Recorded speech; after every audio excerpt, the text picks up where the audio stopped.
தை அமாவாசையை முன்னிட்டு ராணிப்பேட்டை மாவட்டம் வாலாஜப்பேட்டை அடுத்த வன்னிவேடு கிராமத்தில் அமைந்துள்ள மிகவும் பழமையான திருத்தலமான அருள்மிகு ஸ்ரீ அகத்தீஸ்வரர் ஆலய வளாகத்தில் அதிகாலை முதலே ஏராளமான பொதுமக்கள் வருகை புரிந்து தங்களது மூதாதையர்களுக்கு சிறப்பு பூஜைகளை செய்து திதி கொடுத்து வழிபாடு செய்தனர்.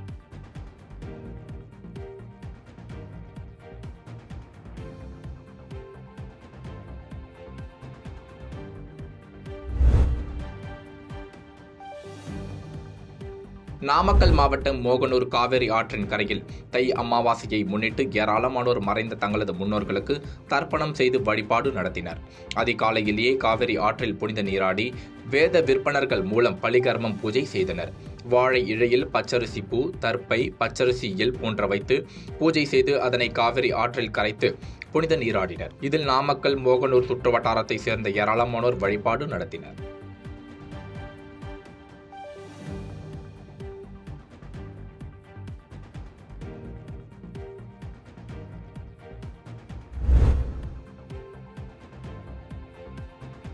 திருவண்ணாமலை மாவட்டம் செங்கம் மற்றும் அதன் சுற்றுவட்டார பகுதிகளில் இரவு நேரங்களில் மிதமான குளிர் நிலவி வந்த நிலையில் காலை 5 மணி முதல் பனிமூட்டம் அதிகரித்தது. இதனால் சாலையில் எதிரே வரும் வாகனங்கள் தெரியாத அளவிற்கு கடும் பனிப்பொழிவு நிலவியதால் வாகன ஓட்டிகள் முகப்பு விளக்கு எரியவிட்டபடி சென்றனர்.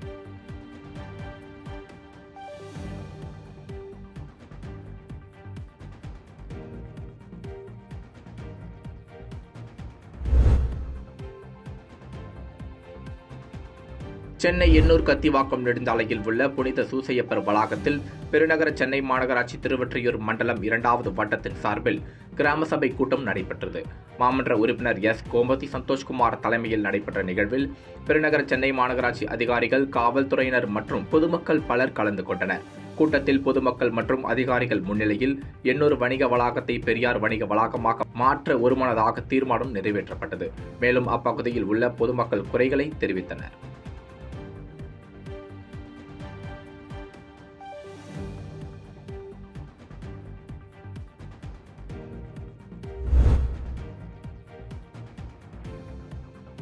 கள்ளக்குறிச்சி மாவட்டம் அதன் சுற்றுவட்டார பகுதிகளில் நள்ளிரவு முதல் காலை 8 மணி வரை பனிப்பொழிவு அதிகமாக இருந்ததால் வாகன ஓட்டிகள் மற்றும் பேருந்துகள் முகப்பு விளக்கு எரியவிட்டபடி வாகனத்தை ஓட்டிச் சென்றனர்.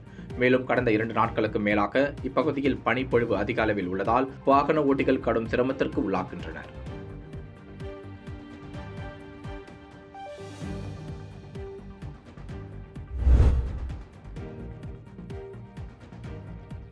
மயிலாடுதுறை மாவட்டம் மணல்மேடு பேருந்து நிலையத்திலிருந்து பட்டவர்த்தி மற்றும் மயிலாடுதுறை வழியாக திருவாரூர் மாவட்டத்திற்கு புதிய வழித்தடத்தில் அரசு பேருந்து சேவை துவக்கப்பட்டது. இப்பகுதிக்கு புதிய பேருந்து வசதி வேண்டும் என்று பொதுமக்கள் நீண்ட நாட்களாக கோரிக்கை விடுத்து வந்த நிலையில் கோரிக்கையை ஏற்று மயிலாடுதுறை சட்டமன்ற உறுப்பினர் ராஜ்குமார் பேருந்து சேவையை கொடியசைத்து தொடங்கி வைத்ததுடன் தானே பேருந்தை ஓட்டிச் சென்றார். அப்போது பட்டாசு வெடித்தும் பொதுமக்களுக்கு இனிப்பு வழங்கியும் உற்சாகமாக கொண்டாடி வரவேற்றனர். தொடர்ந்து சட்டமன்ற உறுப்பினர் ராஜ்குமார் சுமார் 12 கிலோமீட்டர் தூரம் வரை புதிய பேருந்தை ஓட்டிச் சென்றார்.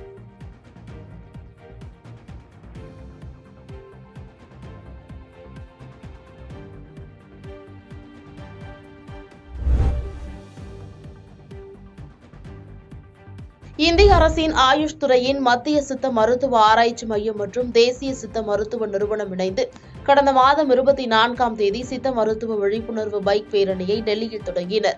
டெல்லியில் தொடங்கி 21 நகரங்கள் வழியாக 3333 கிலோமீட்டர் தூரத்திற்கு பயணித்த இந்த பேரணி கன்னியாகுமரியில் நிறைவடைய உள்ளது.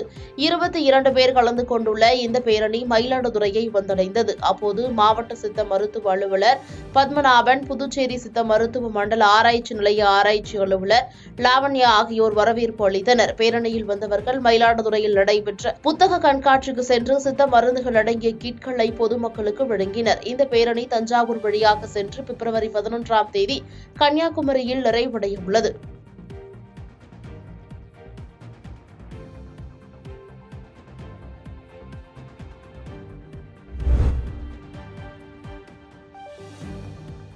திண்டுக்கல் மாவட்டம் SSM பொறியியல் தொழில்நுட்ப கல்லூரியில் நடைபெற்ற விழாவில் மாவட்ட ஆட்சியர் திருமதி பூங்கொடி தலைமையில் திண்டுக்கல் மாநகராட்சி மேயர் இளமதி ஜோதி பிரகாஷ் சிறப்பு விருந்தினராக கலந்து கொண்டு 657 சுய உதவி குழுக்களுக்கு ரூபாய் 56.87 கோடி வங்கிக் கடன் மற்றும் அரசு நலத்திட்ட உதவிகளை வழங்கினார்கள். நிகழ்ச்சியில் திண்டுக்கல் மாவட்ட ஊராட்சி குழு தலைவர் பாஸ்கரன், தமிழ்நாடு மாநில ஊரக வாழ்வாதார இயக்க திட்ட இயக்குநர் சரவணன், ஊராட்சி ஒன்றிய குழு தலைவர்கள் உள்ளிட்ட பலர் கலந்து கொண்டனர்.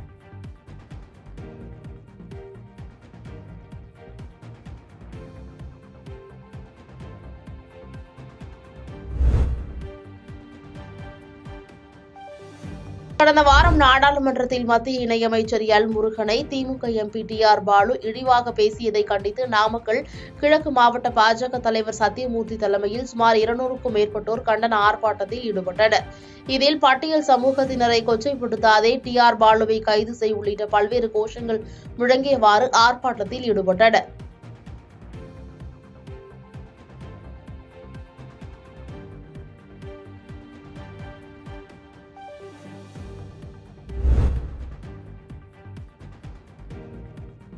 மாநில உரிமை பறிப்பு, கூட்டாட்சி தத்துவத்திற்கு எதிராக செயல்படும் ஒன்றிய பாஜக அரசையும் ஆளுநர்களையும் கண்டித்து நாகை அவுரித்திடலில் இந்தியா கூட்டணி கட்சியினர் கண்டன ஆர்ப்பாட்டத்தில் ஈடுபட்டனர். மார்க்சிஸ்ட் கம்யூனிஸ்ட் கட்சியின் சார்பாக நடைபெற்ற ஆர்ப்பாட்டத்தில் திமுக, சிபிஐ, விசிக, மாமக உள்ளிட்ட இந்தியா கூட்டணி கட்சியினர் பங்கேற்றனர். ஆர்ப்பாட்டத்தில் இந்தியாவில் தென் மாநிலங்களின் உரிமைகளை பறித்து செயல்படும் மத்திய அரசை கண்டித்தும், மாநில நலனுக்கு எதிராக செயல்படும் ஆளுநர்களை திரும்பப் பெற வலியுறுத்தியும், கூட்டாட்சி தத்துவத்திற்கு எதிராக செயல்படும் பாஜக அரசுக்கு எதிராகவும் கண்டன கோஷங்கள் எழுப்பப்பட்டது.